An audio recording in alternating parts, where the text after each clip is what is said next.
اے خدا تیری حمد ہو، تیری ستائش ہو، تیری پرستش ہو۔ آج ہم پاک کلام میں سے دیکھیں گے کہ یسوع ناصری نے ہمیں دو وے بتائے ہیں۔ اگر ہم ان پر عمل کریں تو ہم خدا سے اس دنیا میں رہتے ہوئے اپنے گناہ معاف کروا سکتے ہیں۔ لفظ سن، گناہ، بائبل میں 929 دفعہ یوز ہوا ہے، پرانے عہد نامے میں یہ 710 دفعہ یوز ہوا ہے اور نئے عہد نامے میں یہ 219 دفعہ یوز ہوا ہے۔ اب ہم دیکھیں گے وہ دو کون سے ایسے وے ہیں جن پر ہم عمل کر کے اپنے گناہ معاف کروا سکتے ہیں۔ پہلا عمل ہے معافی اور دوسرا عمل ہے محبت۔ پہلا عمل معافی۔ اب معافی ہم نے مانگنی کیسے ہے؟ بائبل میں لکھا ہے ہم نے دعا میں کھڑے ہونا ہے۔ جب ہم نے دعا کرنی ہے اپنے آپ کو پاک صاف کر کے، ہم نے کھڑے ہو کے خدا سے دعا مانگنی ہے، ہاتھوں کو اوپر کر کے۔ نمبر 2 پہ یہ کوشچن ریز ہوتا ہے کہ اگر ہم دعا کر رہے ہیں اور ہم اپنے دشمن کو معاف نہیں کرتے، جس سے ہمیں کچھ گلہ ہے، شکایت ہے، تو کیا اگر ہم معاف نہیں کریں گے تو جو ہمارے گناہ ہیں وہ معاف ہوں گے؟ My answer is no۔ جب بھی ہم نے دعا میں کھڑے ہونا ہے، خدا نے ہمیں عمل بتا دیا ہے، دعا میں کھڑے ہوں گے اور ہم نے جس سے ہمیں شکایت ہے، دشمن، اس کو ہم نے معاف کرنا ہی کرنا ہے، تب جا کے ہمارے گناہ معاف ہوں گے۔ تیسرا کوشچن یہ ریز ہوتا ہے کہ جب ہم دنیا میں گناہ کریں گے تو کیا ہمارے گناہ دنیا میں معاف ہوں گے یا آسمان پر؟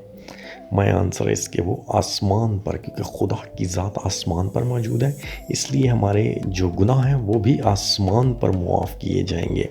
جیسے ہم دنیا میں اچھے کام کرتے ہیں، برے کام کرتے ہیں تو کتاب حیات میں ہمارے اعمال لکھے جاتے ہیں، اسی طرح بھی اگر ہم دنیا میں دوسروں کو دعا کے دوران معاف کریں گے تو ہمارے جو دنیاوی گناہ ہیں وہ آسمان پر ہمارے کم ہوتے جائیں گے۔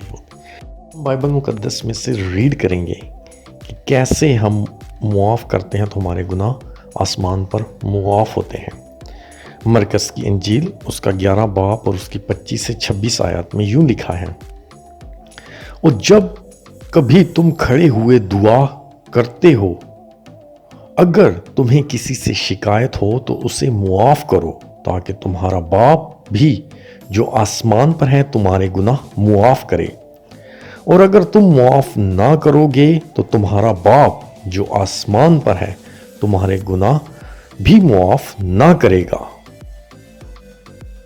اب دوسرا عمل ہے محبت، جو کہ یسوع ناصری نے ہمیں سکھایا ہے کہ اگر ہم محبت رکھیں گے تو ہمارے گناہ اس سے بھی معاف ہوں گے۔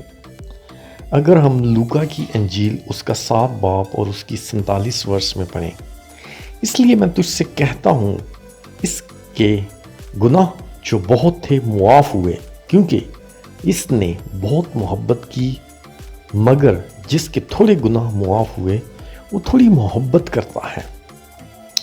اب دیکھیں یہاں پہ جیزس ہمیں کمپیریزن بتا رہے ہیں۔ اب دیکھیں جیزس فریسی کے گھر کھانا کھانے گئے تھے اور وہاں پر اس نے اس کی بہت اچھی دعوت کی، اس نے اس کے لیے مرغن کھانے، بہت اچھی ڈشیں اس کے لیے تیار کی۔ تو وہاں پہ کیا ہوا، ایک گناہ گار عورت آئی۔ جب وہ گناہ گار عورت اس کے پاس آئی تو اس نے اپنے آنسوؤں سے یسوع کے پاؤں دھوئے، اپنے بالوں سے اس کے پاؤں صاف کیے۔ تو پھر جیزس نے اس فریسی کو کیا بولا تھا کہ میں تمہارے گھر میں آیا، تم نے مجھے پاؤں دھونے کے لیے پانی نہیں دیا، نہ ہی تم نے مجھے کپڑا دیا تاکہ میرے پاؤں کو صاف کرتا، لیکن اس عورت نے اپنے آنسوؤں سے میرے پاؤں دھوئے ہیں اور اپنے بالوں سے اسے خشک کیا ہے۔ تو جیزس نے بولا تھا کہ اے فریسی، جس نے زیادہ محبت دکھائی اس کے جو گناہ بھی زیادہ تھے وہ اس کے معاف ہوئے، اس لیے جس کے کم گناہ معاف ہوئے وہ کم محبت دکھاتا ہے۔ اس لیے میرے بہنوں اور بھائیوں، دیکھیں جیزس کبھی فرق نہیں کرتا تھا، ابھی وہاں پہ کر بھی سکتے تھے کیونکہ فریسی نے اسے گھر بلایا، اس کے لیے اچھی ڈشیں لگائیں، اس نے اس کے اوپر پیسہ بھی خرچ کیا، لیکن پھر بھی جیزس نے اس کی سائڈ نہیں لی۔ اس نے کہا نہیں، جس نے محبت دکھائی ہے، وہ عورت دیکھیں غریب تھی، گناہ گار تھی، لیکن کیا تھا، اس نے اپنی محبت دکھائی، محبت کے ذریعے اس نے اپنے گناہ کو معاف کروایا۔ تو میرے بھائیوں، یہ دوسرا عمل ہے محبت۔ ہم جتنے جتنی زیادہ محبت ایک دوسرے انسانوں سے کریں گے تو یسوع ناصری آٹومیٹیکلی ہمارے گناہ معاف کرتے جائیں گے، اور اسی طرح اگر ہم گناہ کرتے گئے تو گناہ ہمارے بڑھتے جائیں گے۔ اس لیے میرے بہنوں اور بھائیوں، ایک پہلا عمل اپنی زندگی میں معافی کو لے کے دعا کے دوران معاف کریں، دوسرا عمل بہت زیادہ ایک دوسرے سے محبت دکھائیں تاکہ ہمارے جو بہت زیادہ گناہ ہیں وہ آسمان پر معاف ہوں۔ اے قدوس خدا، ہمیں اپنے پاک کلام پر عمل کرنے کی توفیق عطا فرما، آمین۔